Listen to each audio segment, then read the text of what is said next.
बिस्मिल्लाहिर्रहमानिर्रहीम।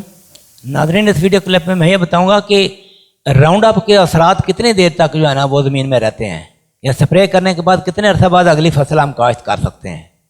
देखिए, round up बाज़ार एक बड़ी इंतहाई मुफीद हर्बिसाइड लगती है कि हर किस्म की जड़ी बूटियों को वो एक ही बार में वो तलफ कर देती है।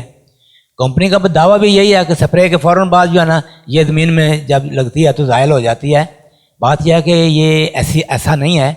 मेरा 30 साल तजर्बा है कि अगर पूरे खेत में ये यकसा स्प्रे कर दी जाए तो 1 माह तक इसके असरात ज़मीन में रह जाते हैं। बल्कि अगर 1 साल के दौरान 2 मरतबा जो है ना राउंड अप को हम 2 लीटर के हिसाब से इस्तेमाल करते हैं तो फिर बाद फसलों के ऊपर इसके इल इफेक्ट्स भी आते हैं।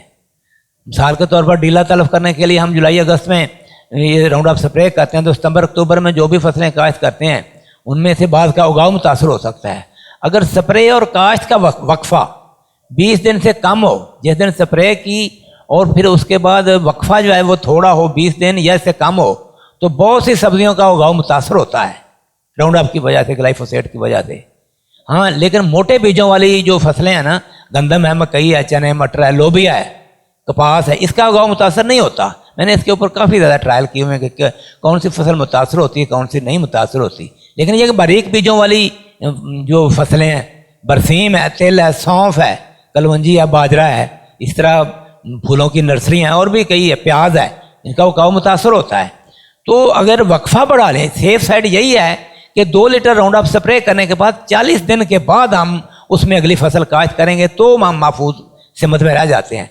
टनल की सब्जियात है, खीरा, करेला, घिया, कद्दू या टिंडी का उगाव जो है ना, ये भी इससे मुतासर हो सकता है। हालांकि ये क्योंकि उसमें होता ही है, अगर टनल उसके ऊपर होती है वहाँ टेम्परेचर अंदर ज़्यादा हो जाता है, इसके असरात जो है महदूद एरिया में ना हाई टेम्परेचर के अंदर ये ज़्यादा असरात शो करती है।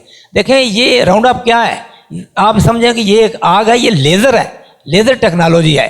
बड़ी एहतियात के साथ इसको इस्तेमाल करना है, मिनिमम इस्तेमाल करना है। अगर ज़मीन पर देखें, ज़मीन पर असरात के अलावा इंसानों और जानवरों की सेहत पर भी इसके असरात मुरतब होते हैं।